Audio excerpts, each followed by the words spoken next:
Kita lanjut ya teman-teman, kita akan bahas masa postpartum. Jadi kita lihat sebelumnya tadi data tentang angka kematian ibu pada masa nifas atau postpartum ini paling banyak pada immediate postpartum. Apa sih immediate postpartum, early postpartum, dan late postpartum? Sebelumnya kita sudah membahas masa postpartum ini adalah masa transisi, kemudian kita akan membahas proses keperawatan pada masa postpartum.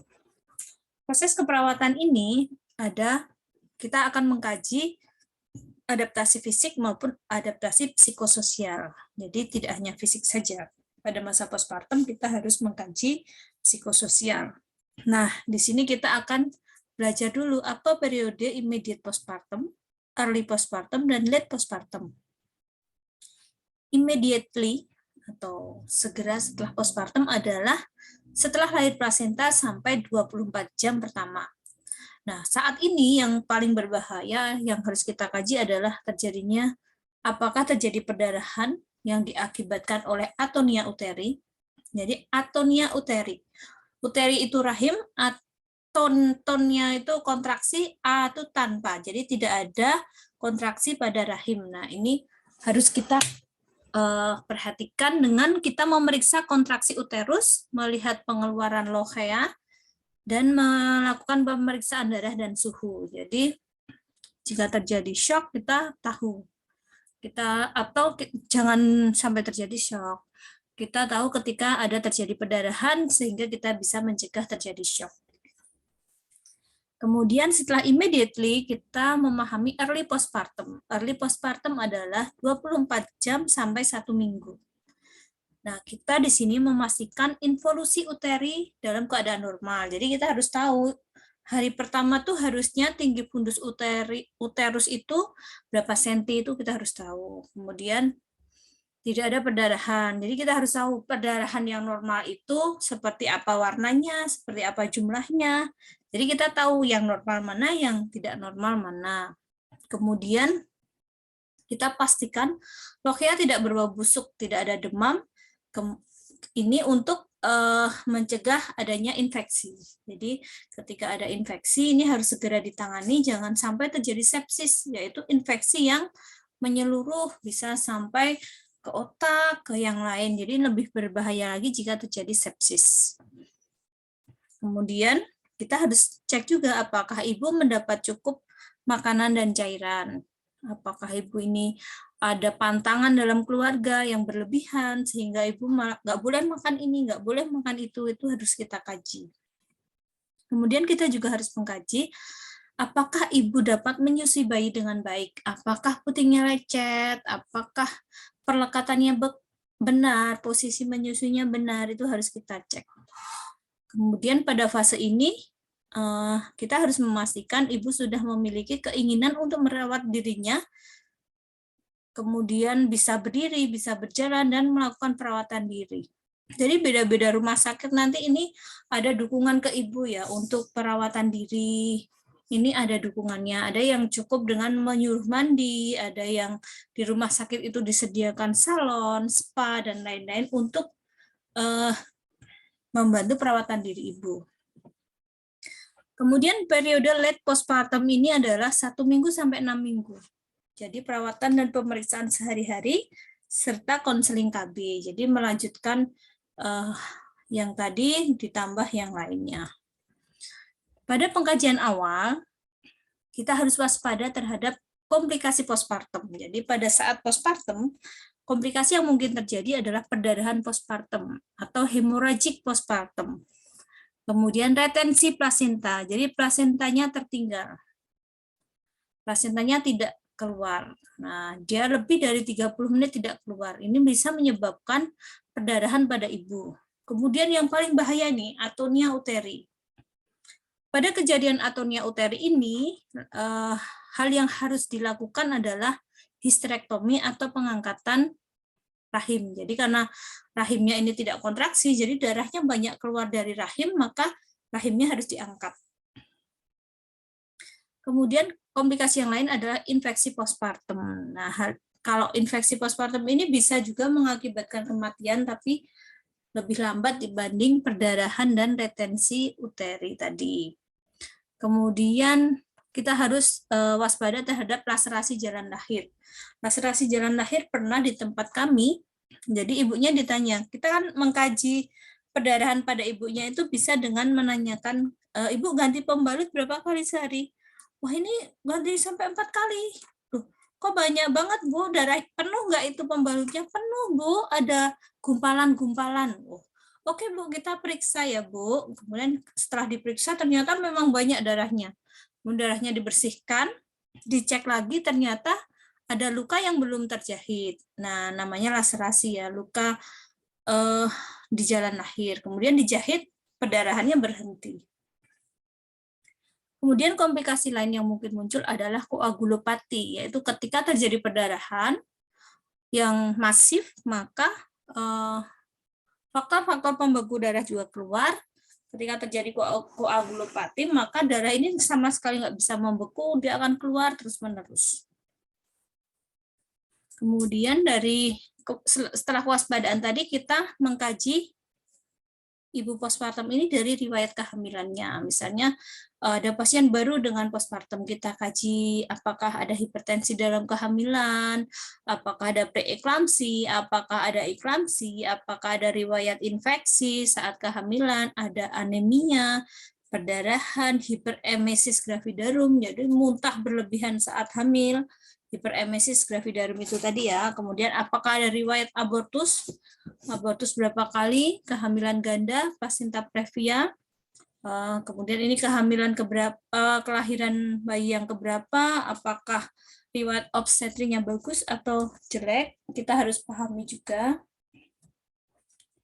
Kemudian kita mengkaji riwayat persalinannya, apakah persalinannya normal, apakah ada ketuban pecah dini atau KBD, apakah kala duanya lama, kemudian apakah terjadi ruptur uterus, kemudian persalinannya ini aterem atau postmatur atau preterem, kemudian sesar atau spontan atau vakum ekstraksi, kalau spontan apakah dengan induksi, kalau sesar indikasi sesarnya apa, kalau vakum ekstraksi, indikasinya apa, kemudian apakah ada distosia bahu, misalnya bayinya 4.300. Nah, ini kita harus curiga apakah ada distosia bahu atau disproporsi kepala panggul. Jadi kepala bayi dan panggul ibu ini tidak sesuai. Jadi bayinya sulit untuk keluarnya. Biasanya pada DKP ini kalau dipaksakan akan terjadi fraktur klavikula pada bayinya dan bisa menyebabkan perdarahan pada ibu karena ada laserasi. Kemudian apakah ibu ini ada riwayat IUFD, IPFD, prolaps tali pusat, placenta akreta, inversi uterus. Vakum ekstraksi nanti teman-teman bisa lihat ya, vakum ekstraksi itu kelahiran yang dibantu dengan alat vakum yang ditempelkan di kepala. Kemudian kalau IUFD, intrauterine fetal death. Jadi bayinya sebelum lahir sudah meninggal, intrauterine. Kalau IPFD, intrapartus fetal death. Jadi bayinya sebelum lahir itu ada DJJ-nya, tapi setelah lahir hilang DJJ-nya. Jadi dia meninggal setelah dilahir, saat persalinan. Bisa karena lilitan tali pusat, bisa karena kesulitan lahir. Kemudian prolap tali pusatnya jatuh. Jadi dia bayinya belum lahir, tali pusatnya udah kelihatan, prolap tali pusat. Kemudian plasenta akreta, ini plasentanya nggak bisa copot karena dia mengakar dalam, terlalu dalam. Kalau inversi uterus ini posisi uterus yang tidak normal. Kemudian kita kaji umur ibu, pekerjaan, pendidikan terakhir, suku bangsa, status perkawinan, agama, alamat, diagnosa medis yang lain, misalnya kan tidak hanya postpartum, misalnya ada preeklamsi dan lain-lain. Tanggal masuk rumah sakit, kenapa masuknya? Mungkin karena kecapean, plek-plek, atau jatuh, atau apa, terus dia masuk rumah sakit. Kemudian tanggal pengkajian harus dicatat. Nah, ini keluhan masuk rumah sakit, misalnya dia merasakan kontraksi yang terus-menerus, atau ada keluar lendir darah, belum ada kontraksi, keluar lendir darah, masuk rumah sakit. Jadi kita harus, ketika kita memegang pasien, melakukan asuhan keperawatan, kita mengetahui pasien ini dari awal sampai ketemu kita. Jadi, oh dulu tuh riwayatnya ini, alergi ini kita tahu. Kemudian dari riwayat penyakit sekarang bagaimana? Apakah ada hipertensi, apakah ada preeklamsi, kemudian riwayat kehamilan ini, misalnya saat kehamilan ada anemi, dan ada infeksi, kemudian persalinannya, kita tahu jenis persalinannya, sesar atau spontan, tanggal berapa, jam berapa, HPMT, hari pertama mens terakhir, HPL, hari perkiraan lahir, apakah ini maju, berapa umur kehamilannya, kemudian jenis kelamin bayi, antropometri bayi, apakah ada perdarahan. Saat persalinan dikatakan perdarahan jika produksi darah ini pada persalinan spontan lebih dari 500 cc, pada persalinan sesar lebih dari 1000 cc.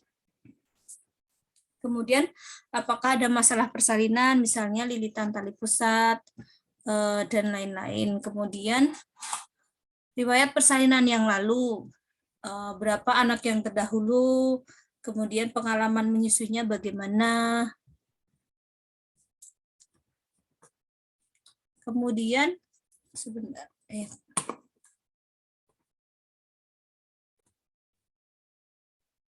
Kemudian pada pengkajian awal ini kita juga melengkapi riwayat ginekologi, usia menarche atau menstruasi pertama, kemudian riwayat menstruasinya bagaimana, riwayat penyakitnya, riwayat KB, kemudian data umum kesehatan saat ini, status obstetrik, yaitu P berapa, misalnya P2A1, AH1.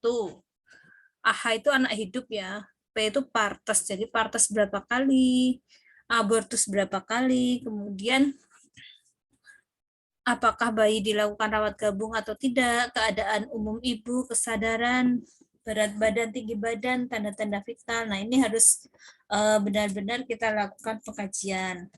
Kemudian kita lakukan pengkajian head to toe, dari kepala, leher, dada, mame, abdomen, perineum, dan genitalia, ekstremitas, intergumentum, eliminasi. Kemudian kita kaji juga selain head to toe adalah bagaimana istirahatnya, apakah ibu bisa tidur, apakah merasa nyaman, kemudian apakah ibu bisa bergerak. Jadi ibu yang habis melahirkan ini ambang nyerinya beda-beda. Jadi ada yang langsung bisa bergerak, ada yang kesulitan bergerak karena nyeri. Kemudian nutrisinya bagaimana, apakah ibu ini dari keluarga banyak pantangannya, atau ibunya ini memang nggak doyan telur, atau apa sehingga kurang protein, kita harus kaji juga. Kemudian kepercayaannya, sosio-spiritual, nilai dan kepercayaan, kadang seorang ibu dia percaya bayinya tidak boleh diletakkan di mana atau harus bagaimana. Ini perawat harus memahami. Kemudian kita lihat juga ibu postpartum ini bagaimana dengan pemeriksaan penunjangnya. USG saat kehamilan, kemudian hasil pemeriksaan darah, hasil pemeriksaan urin, hasil pemeriksaan ronsen, dan lain-lain. Kemudian, pada ibu postpartum ini mengalami adaptasi fisik, jadi periode kira-kira 6 minggu setelah kelahiran bayi, selama tubuh beradaptasi ke keadaan sebelum hamil. Jadi kembali ke semula. Dimulai dari kala 4 persalinan. Jadi kita tahu kala 3 tadi lahirnya plasenta, maka postpartum ini dimulai dari kala 4 persalinan. Di sini adaptasinya ada sistem reproduksi, kardiovaskuler, urologi, endokrin, pencernaan, intergumentum, dan muskuloskeletal. Kita bahas satu persatu ya.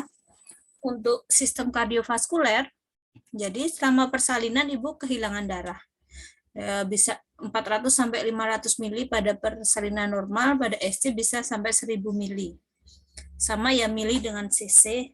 Nah, keadaan ini mengakibatkan volume darah di tubuh ibu ini menurun, sehingga curah jantung menurun. Hal ini dapat mengakibatkan terjadinya hipotensi ortostatik. Pada 48 jam pertama, ini saya mengalami juga ini ya, habis melahirkan itu anak pertama, dulu darah yang keluar banyak sekali. Kemudian dari yang tenaga kesehatannya sudah bilang dari siang itu kan lahirnya jam 12:30.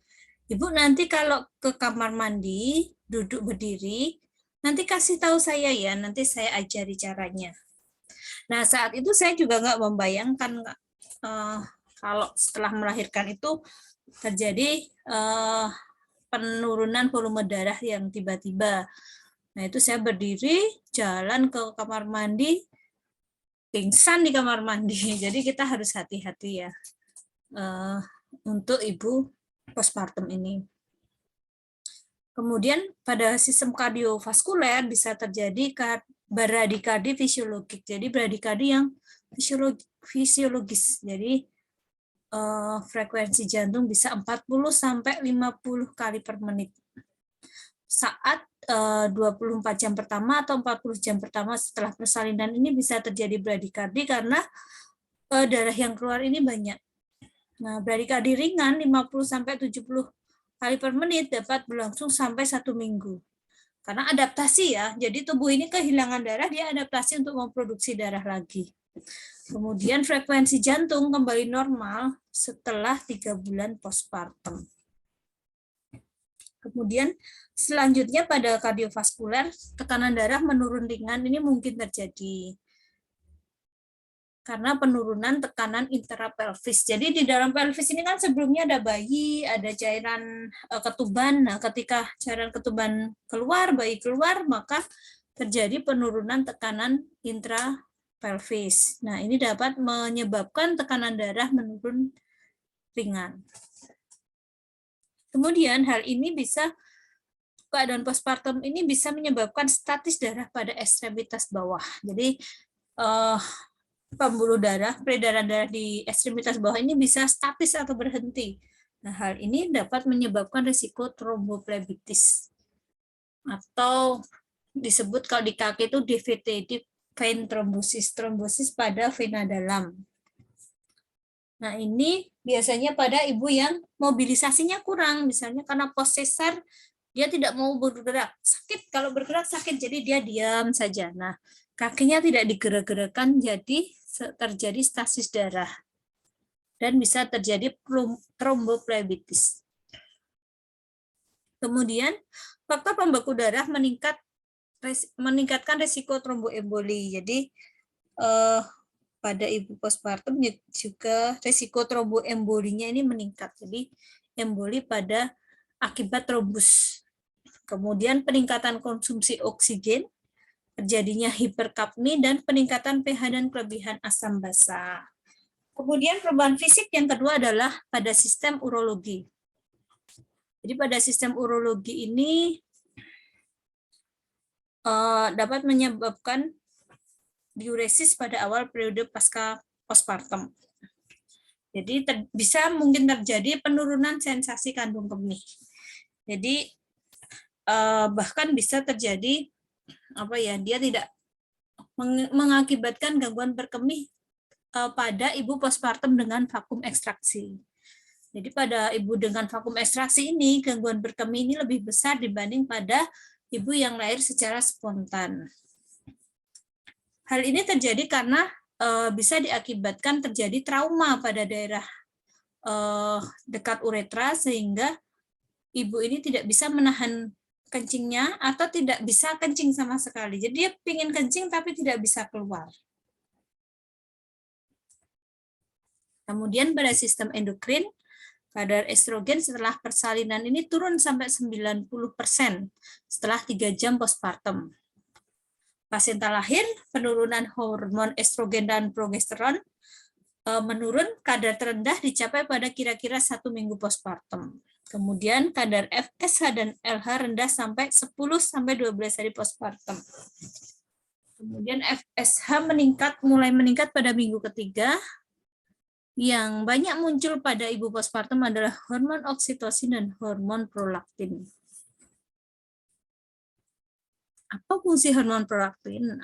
Hormon prolaktin dan oksitosin ini sangat berfungsi pada proses menyusui. Jadi hormon oksitosin ini dapat merangsang produksi ASI dan sekresi oksitosin yang diakibatkan dari isapan bayi. Jadi ketika bayi menyusu akan merangsang produksi ASI dan sekresi oksitosin. Oksitosin ini membantu kontraksi uterus atau rahim. Jadi isapan bayi merangsang produksi ASI dan merangsang pengeluaran oksitosin yang dapat membantu pengembalian uterus ke bentuk normal dan mencegah perdarahan. Jadi menyusui itu sangat bagus. Kemudian hormon prolaktin berperan dalam pembesaran payudara dalam merangsang produksi susu. Jadi pada wanita yang menyusui bayinya, kadar prolaktin tetap tinggi dan pada permulaan pada rangsangan folikel dalam ovarium yang ditekan. Kemudian perubahan fisik yang selanjutnya adalah pada sistem pencernaan. Ini pada ibu bisa terjadi gangguan defekasi pada ibu postpartum karena yaitu konstipasi karena masih ada efek progesteron. Jadi penurunan tekanan otot selain karena ada efek progesteron, adanya penurunan tekanan abdomen ketika bayi lahir, air ketuban lahir, jadi di daerah abdomen ini tekanannya berkurang. Kemudian kurangnya cairan, rasa takut nyeri pada luka episiotomi atau pada ruptur perineum. Jadi ibu ini bayangannya kalau BAB itu pasti nyeri, nanti jahitannya rusak, jahitannya kotor seperti itu. Ketika rasa takut itu ada, maka ibu postpartum ini dia menunda defekasinya, menunda BAB-nya. Ketika ditunda, BAB-nya ini akan menjadi lebih keras. Ketika BAB-nya keras, ketika dia BAB, maka luka yang ditimbulkan lebih parah. Jadi edukasi kita adalah ibu harus cukup aktivitas untuk merangsang motilitas usus, merangsang peristaltik usus. Ibu minum hangat. Kemudian ketika ingin BAB, segera BAB. Karena ketika itu ditunda, akan menyebabkan fesesnya itu semakin keras. Jika fesesnya lunak karena tidak ditunda, maka kesakitan yang ditimbulkan tidak begitu parah dibandingkan ketika feses itu mengeras. Kemudian pada sistem pencernaan ini terjadinya penurunan berat badan yang signifikan dan peningkatan nafsu makan. Kemudian perubahan fisik pada sistem intergumentum pada kulit, ini suhu ibu bisa meningkat karena kelelahan dan karena diuresis atau kurang cairan pada 24 jam pertama. Kemudian pada ibu postpartum ini terjadi hiperpigmentasi pada puting, areola, dan linea nigra berkurang. Kemudian selanjutnya adaptasi sistem muskuloskeletal. Jadi pada ibu postpartum yang sebelumnya dinding abdomennya meregang, setelah bayinya lahir maka dia tampak longgar dan lembek. Akan tampak diastasis otot recti abdominis. Jadi sisa-sisa peregangan yang kembali mengecil tadi. Kemudian perubahan berat badan saat hamil, kemudian stabilitas sendi dapat tercapai pada 6-8 minggu postpartum. Jadi pada ibu hamil ini karena dia menanggung beban yang berat dari bayi dan air ketubannya, maka dia akan mempengaruhi sendi-sendi ibu ini dan dia akan kembali ke seperti semula setelah 6-8 minggu postpartum. Kemudian ketidaknyamanan akibat penekanan saraf juga mulai menghilang. Jadi beberapa saraf yang nyeri karena tertekan janin dan air ketuban mulai berkurang. Kemudian selanjutnya kita akan membahas tentang bubble heat. Kita lanjutkan di konten berikutnya.